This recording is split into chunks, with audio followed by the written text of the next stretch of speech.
Space junk, debris, large and small, spinning uncontrollably in an increasingly cluttered universe.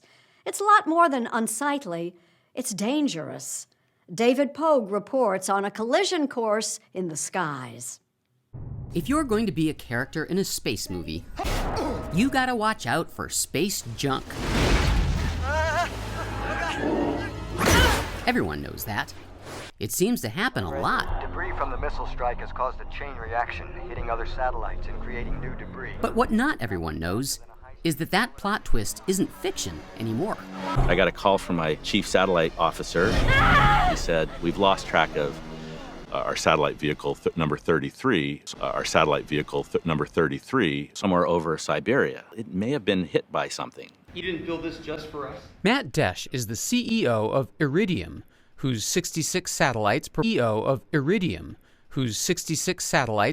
voice and data connections for governments, companies, air traffic, and shipping. So how bad was the damage? Well, it completely took out our satellite. The Iridium disaster was a wake-up call for the space industry. There's estimated to be like 130 million tiny pieces smaller than the size of your thumb out there. And at 17,000 miles an hour, they can do damage.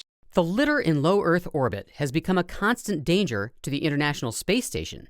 In May, astronauts there discovered a hole in the station's giant robotic arm. Fortunately, the arm still works, but it was a lucky strike. This time.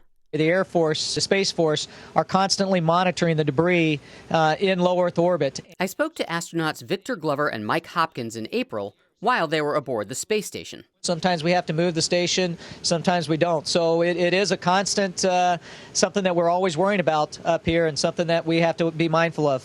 And if there's no time to move the space, Peggy Whitson has spent more time in space than any American. My second flight, I think we had to do one debris avoidance maneuver, and we did 3 or 4 on my last one. There's a greatly increasing number of objects out there. There was an old saying that space is big. Not anymore. It's getting smaller and smaller by the day. John Chryssidis is a professor at the University at Buffalo who specializes in space debris. Like many experts, he's worried about the Kessler syndrome. In 1978, Donald Kessler was an engineer at NASA, and he predicted that debris would hit other debris, which would cause more debris. I think in 50 years, if we don't do something, probably the collision is going to be so great that it's not even worth putting satellites up there. We definitely don't want to do that.